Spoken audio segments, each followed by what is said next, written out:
Students, मुझे पता है आप लोगों को बहुत ज्यादा प्रॉब्लम हो रही है नोट्स को लेकर, तो मैंने अपनी हर वीडियो के डिस्क्रिप्शन में वो लिंक एक सेंड किया है जिससे आप नोट्स देख सकते हैं आराम से। तो बिना किसी प्रॉब्लम के आराम से डिस्क्रिप्शन बॉक्स में लिंक जो दे रखा है उस पर क्लिक कर आराम से आपको नोट्स मिल जाएंगे। अच्छा, मैंने थोड़ा पैटर्न चेंज किया है अपनी वीडियोस का। वो ये है कि आज हमारा लास्ट टॉपिक होगा कोऑर्डिनेशन का, उसके बाद ये चैप्टर खत्म हो जाएगा। अगली वीडियो जो होगी मोस्ट प्रोबेबली वो रिवीजन की होगी, वरना आज देख लेंगे जितना चैप्टर हो पाएगा टॉपिक उतना कर लेंगे, बाकी का नेक्स्ट वीडियो में। उसके बाद जो वीडियो होगी वो आपकी रिवीजन के ऊपर होगी, जिसमें मैं आपको केस स्टडी के क्वेश्चंस दूंगी और उन क्वेश्चंस को आप खुद से करेंगे, फिर हम नेक्स्ट वीडियो में उसको डिस्कस करेंगे। उसके बाद हम नेक्स्ट चैप्टर शुरू करेंगे। तो आज का टॉपिक शुरू करते हैं जिसका नाम है कोऑर्डिनेशन। आज हम इस टॉपिक में अब क्या क्या पढ़ेंगे? हम पढ़ेंगे कोऑर्डिनेशन कहते किसे हैं, कोऑर्डिनेशन का मैनेजमेंट में क्या यूज है, कोऑर्डिनेशन के फीचर्स क्या है, उसके इंपॉर्टेंस क्या है और कोऑर्डिनेशन और कोऑपरेशन में डिफरेंस क्या होता है। देखते हैं कितना आज टॉपिक क्लियर हो पाता है हमारा, उसके बाद हम नेक्स्ट वीडियो उस हिसाब से बनाएंगे। अब कोऑर्डिनेशन पे आते कि कोऑर्डिनेशन कहते किसे। अगर मान लो कि मैं अगर आपको कह रही हूँ कि हाँ तुम लोग आपस में देख लो, तुम लोग कर लो, तुम लोग कोऑर्डिनेट कर लो एक दूसरे से, तो उसका मतलब क्या होता है कि कोऑर्डिनेशन करता क्या है? कोऑर्डिनेशन करता है एक सिंक्रोनाइजेशन आता है एफर्ट्स में, यानी कि एक यूनिटी लाता है ऑर्गेनाइजेशन गोल्स को अचीव करने के लिए, इंटीग्रेट करता है एक्टिविटीज ऑर्गेनाइजेशन के डिपार्टमेंट्स की, उसके बाद हार्मोनाइज करता है। हार्मोनाइज का मतलब है कि कोई लड़ाई झगड़ा ना हो, कोई जेलसी या कोई नेगेटिव वाइब ना हो, एकदम पॉजिटिव एटमॉस्फेयर रहे हमारे ऑर्गेनाइजेशन में। क्यों? क्योंकि वो बहुत जरूरी होता है ऑर्गेनाइजेशन गोल्स को अचीव करने के लिए। उसको कहते हैं हम कोऑर्डिनेशन।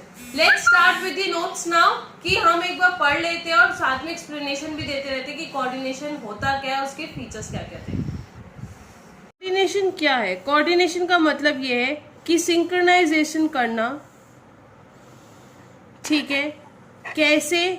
यूनिफाई करके यानी कि यूनिटी के साथ, इंटीग्रेट करके और हार्मोनाइज करके। हार्मोनाइज का मतलब था नो डिस्प्यूट्स, यानी कि कोई नेगेटिव वाइब नहीं होनी चाहिए। क्या करता है? एक्टिविटीज को करते हैं डिपार्टमेंट की, जिससे कि गोल्स अचीव किए जाएं। आप बिजनेस मैनेजमेंट की लैंग्वेज पढ़ लेते हैं।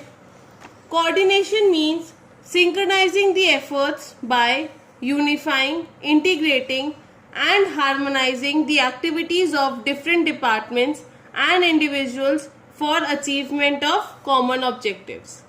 उसको कहते हैं हम कोऑर्डिनेशन। उसके बाद है कि कोऑर्डिनेशन मैनेजमेंट में क्यों चाहिए हमको। तो कोऑर्डिनेशन मैनेजमेंट का एक पार्ट होता है। कोऑर्डिनेशन मैनेजमेंट का एक एसेंस है जिसको हम कहते हैं। कोऑर्डिनेशन मैनेजमेंट से अलग नहीं है, ना ये कोई एक फंक्शन है, ना ही ये कोई इसका फीचर है, ये इसी के अंदर का पार्ट है। मैनेजमेंट कंप्लीट ही कोऑर्डिनेशन के थ्रू होता है। जितने भी मैनेजमेंट के फंक्शंस होते हैं जो हमने पढ़े थे, planning, organising, staffing, directing and controlling, उन सारे के सारे फंक्शंस में कोऑर्डिनेशन जरूरी होता है। इसके लिए मैंने एक डायग्राम बनाया है, नोट्स पे देखते हैं।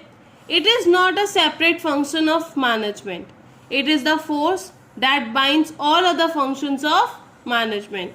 ये एक इम्प्लिसिट और इनहेरिटेंट होता है हर एक फंक्शन ऑफ मैनेजमेंट में, मतलब इम्प्लाइड होता है। हमने दो वर्ड पढ़े आज तक कि रूल्स जो है लॉ, या तो वो एक्सप्रेस्ड होते हैं या तो वो इम्प्लाइड होते हैं। इम्प्लाइड का मतलब होता है कि वो ऑटोमेटिकली एप्लीकेशन उनका स्टार्ट हो जाता है। ऐसी कोऑर्डिनेशन का इम्प्लीकेशन यानी कि उसका एप्लीकेशन ऑटोमेटिकली हर एक फंक्शन में होता है। मैनेजमेंट उसके 500 फंक्शंस और उस 500 फंक्शंस में कंपलसरी होता है कोऑर्डिनेशन। 2 मिनट नोट्स लिख लो, पॉज करा है मैंने, जिसको देखना देख लो। अब हम पढ़ेंगे कि कोऑर्डिनेशन हर एक फंक्शन में कैसे लगता है। प्लानिंग में कहाँ आता है, ऑर्गेनाइजिंग में कहाँ आता है, स्टाफिंग में कहाँ आता है, डायरेक्टिंग में कहाँ आता है और कंट्रोलिंग में कहाँ आता है। पहला है प्लानिंग। अब प्लानिंग का मतलब हमें ये पता है कि कैसे शुरू करना है, कैसी ऑर्गेनाइजेशन में एक्टिविटीज होनी चाहिए, हम सब क्या करते हैं प्लानिंग में डिसाइड करते हैं। तो जितने भी हमारे मास्टर प्लान्स होते हैं, मास्टर प्लान्स का मतलब ये होता है जो एक प्रॉपर प्लान बना हुआ है, यानी कि मेन जो प्लान है जिसको अचीव करने के लिए हम और छोटे छोटे प्लान्स बनाते हैं। तो मास्टर प्लान्स और डिपार्टमेंट के जो डिपार्टमेंट प्लान्स बनाते हैं, उस प्लान को अचीव करने के लिए उसमें कोऑर्डिनेशन होना बहुत ज़रूरी है। दूसरा पार्ट जो ऑब्जेक्टिव है ऑर्गेनाइजेशन का और जितने रिसोर्सेज अवेलेबल हैं कंपनी में, उनमें कोऑर्डिनेशन होना बहुत ज़रूरी है। मान लो मेरी कंपनी में रिसोर्सेज जो है वो लिमिटेड है, मैं ऑब्जेक्टिव रख रही हूँ 20% का, क्या मैं वो अचीव कर पाऊंगी? नहीं, मेरे को अपने रिसोर्सेज के अकॉर्डिंग ही अपना ऑब्जेक्टिव डिसाइड करना पड़ेगा। तो कोऑर्डिनेशन बहुत ज़्यादा ज़रूरी है। मास्टर प्लान, हमारा प्लान था कि हम 20% सेल बढ़ाएंगे, लेकिन सेल्स डिपार्टमेंट ने ऐसा कोई प्लान बनाया ही नहीं है। वो तो ये बना रही है कि आज इस बार हम 10% सिर्फ प्रॉफिट कमाएंगे। तो क्या हम अचीव कर पाएंगे मास्टर प्लान? नहीं, विदाउट कोऑर्डिनेशन हम ये अचीव नहीं कर पाएंगे। तो डिपार्टमेंटल प्लान्स जो होने चाहिए वो मास्टर प्लान्स के अकॉर्डिंग होने चाहिए, और ऐसे ही रिसोर्सेज के अकॉर्डिंग ऑब्जेक्टिव होने चाहिए। अब हम देखते हैं ऑर्गेनाइजिंग में क्यों कैसे जरूरी है। ऑर्गेनाइजिंग में जरूरी होता है जितने हमारे रिसोर्सेज हैं और एक्टिविटीज जो हम कर रहे हैं हम उस अकॉर्डिंग करें, क्योंकि अगर हमारी एक्टिविटीज की कोई भी ऐसी एक्टिविटी जो वेस्टफुल या ओवरलैपिंग को रिजल्ट कर रही होगी तो हमारे रिसोर्सेज ऑटोमेटिकली शॉर्टेज में चले जाएंगे, तो हम ऑर्गेनाइजेशन गोल्स अचीव नहीं कर पाएंगे। दूसरा पॉइंट होता है जितनी भी हमने अथॉरिटीज असाइन की हैं, रिस्पॉन्सिबिलिटी दी है, उसमें कोऑर्डिनेशन होना चाहिए। दैट मीन्स अब अथॉरिटी का मतलब क्या होता है? मान लो मैं सीनियर हूं किसी कंपनी में, या फिर हम स्कूल की बात ले लेते हैं। अगर मैं सीनियर हूं तो मेरे पास अथॉरिटी है किसी चीज की, मेरे जूनियर्स जो होंगे उनको मैंने रिस्पॉन्सिबिलिटी दी है कि आप वो काम करोगे, तो उनको पता है कि उन्हें किसको आकर रिपोर्ट करना है, दे नो। ऐसे ही हमारे कंपनीज में होता है।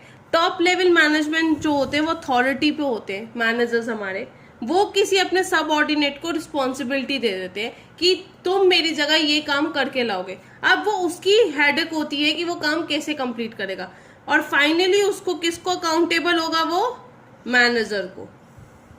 तो उसमें कोऑर्डिनेशन होना बहुत ज्यादा जरूरी है। ये थे हमारे ऑर्गेनाइजिंग के। फिर हम आगे करते हैं स्टाफिंग पे।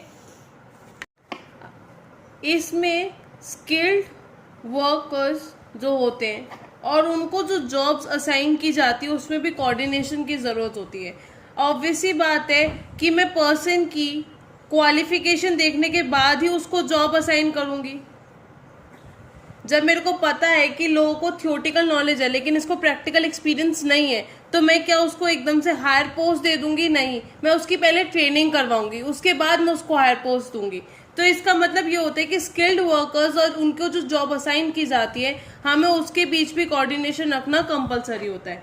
इसके बाद एक पॉइंट और आता है, जो वर्कर्स होते हैं और जो उनको सैलरी मिलती है या रेम्यूनरेशन मिलती है उसमें भी कोऑर्डिनेशन होना चाहिए। अगर आप मान लो मैं अगर एक कंपनी में काम करती हूँ और मैं बहुत इनोवेटली या फिर एफिशिएंटली वहाँ काम कर रही हूँ, लेकिन मेरे को 30,000 दे रहे हैं, अगर मेरे को लगेगा कि 30,000 मेरे को वर्थ है, यानी कि जो मैं काम करती हूँ उसके लिए 30,000 काफ़ी है, तो मैं सेटिस्फाइड होंगी। लेकिन अगर मेरे को लगेगा कि मेरी सैलरी 45,000 होनी चाहिए थी, इतना वर्थ का मैं काम करती हूँ, तो अगर मेरे को 30,000 मिलेंगे तो मेरे को डिससेटिस्फैक्शन होगा।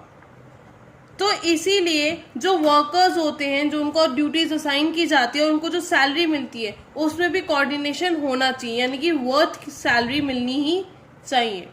फिर आते हैं हम डायरेक्टिंग में। डायरेक्टिंग का मतलब ये होता है कि ऑर्डर्स जो टॉप लेवल मैनेजमेंट दे रही है, इंस्ट्रक्शंस जो वो प्रोवाइड कर रही है, और जो लोअर लेवल से सजेशंस उनके पास आ रहे हैं, इन तीनों ही चीज़ों में कोऑर्डिनेशन होना चाहिए। यानी कि हर किसी को अपनी अथॉरिटी का पता होना चाहिए कि वो ऑर्डर कर सकता है या नहीं, या वो सजेशन प्लेस भी कर सकता है या नहीं। फिर उसके बाद आते हैं हम सुपीरियर्स और सबऑर्डिनेट के बीच में भी कोऑर्डिनेशन होना चाहिए। ऐसा नहीं होना चाहिए कि सुपीरियर सिर्फ और सिर्फ अपने बारे में सोचे, सबऑर्डिनेट को निग्लेक्ट कर दे, नहीं। क्योंकि अगर सबऑर्डिनेट डिससैटिस्फाइड होगा या सबऑर्डिनेट काम नहीं कर पाएगा तो वो ऑर्गेनाइजेशन गोल्स अचीव नहीं कर सकता अकेले। ऐसे ही कंट्रोलिंग में आते हैं हम। कंट्रोलिंग में जो हमने स्टैंडर्ड प्लान किया था, यानी कि जो टारगेट हमने अपना बनाया था प्लानिंग में, वो और उसके हिसाब से जो हम एक्चुअल परफॉर्मेंस कर रहे हैं वो, उसमें भी कोऑर्डिनेशन होना चाहिए। मैंने इसमें एग्जांपल दिया था 20% का, कि हमें 20% सेल्स बढ़ानी है, तो मेरा प्लान क्या था 20%। अब एक्चुअल परफॉर्मेंस और इसके 20% के बीच में भी कोऑर्डिनेशन होना चाहिए। दूसरा था करेक्टिव एक्शन और अचीवमेंट ऑफ ऑब्जेक्टिव। इसमें क्या था, जो 20% का मेरा टारगेट था, मान लो 20% का मेरा टारगेट था और 10% मैं अचीव कर पाई, ये जो बचे हुए 10% है, इसको अचीव करने के लिए मैं वापस से प्लान बनाऊंगी। तो ये प्लान ऐसा होना चाहिए कि मैं ये 10% अचीव कर लूँ। इसको, इस प्रोसेस में भी कोऑर्डिनेशन की बहुत ज़्यादा ज़रूरत होती है। अब हम एक बार नोट से पढ़ लेते हैं। Coordination is required in planning. पहला था ऑब्जेक्टिव और अवेलेबल रिसोर्सेज में। दूसरा था master plans and plans of different departments and division. Example दे रखा था कि अगर प्रोडक्शन डिपार्टमेंट प्लान्स और सेल्स डिपार्टमेंट टारगेट्स में कोऑर्डिनेशन नहीं होगा तो हम अपना टारगेट अचीव नहीं कर पाएंगे। Similarly coordination is required in organising. कैसे? For resources of an organisation and activities to be perform. मैंने इसमें बताया था आपको कि वेस्टेज और ओवरलैपिंग की वजह से हमारे रिसोर्सेज कम हो जाएंगे और हम अपना ऑर्गेनाइजेशन ऑब्जेक्टिव अचीव नहीं कर पाएंगे। For assigning authority, responsibility and accountability. Example दे रखा है, इफ द फाइनेंस मैनेजर को अथॉरिटी दी गई है फंड्स रेज करने के लिए, तो ही और she should be also given the responsibility to manage funds efficiently. यानी कि अगर फाइनेंस मैनेजर को अथॉरिटी दे रहे हो आप कि वो फंड्स रेज करे, तो उसी के पास अथॉरिटी भी होनी चाहिए कि वो फंड्स को मैनेज भी एफिशिएंटली कर सके। Coordination is needed in staffing between skill of workers and job assign to them, between efficiency of workers and the compensation. एक सीए को वही काम देना चाहिए जो वो कर सकता है। अगर आप सीए को बोल दो कि आप मार्केटिंग कर लो तो वो पॉसिबल नहीं है, वो फाइनेंशियल नेचर का ही काम कर सकता है efficiently. Coordination in directing is required among orders, instructions and suggestions among superior and subordinates. A manager must instruct the subordinates, motivates them and also supervises the work. उसके बाद हमारा है coordination is required in controlling between planned and standards and actual performance, between correction of deviation and achievement of objective.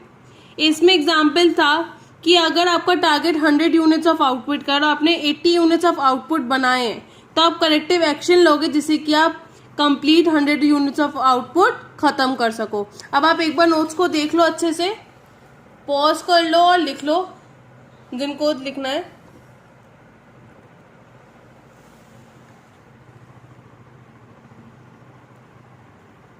Let's end this video now. अब next video में हम importance और features करेंगे coordination के। और जैसे कि मैंने आपको शुरू में बोला था कि इस चैप्टर के एंड के बाद मैं एक रिवीजन लूंगी पूरे चैप्टर का, साथ में आपको क्वेश्चंस दूंगी करने के लिए। वो क्वेश्चंस करेंगे और हम उसको डिस्कस करेंगे। Thank you for watching. Do subscribe, like and share the video as much as you can. Thank you.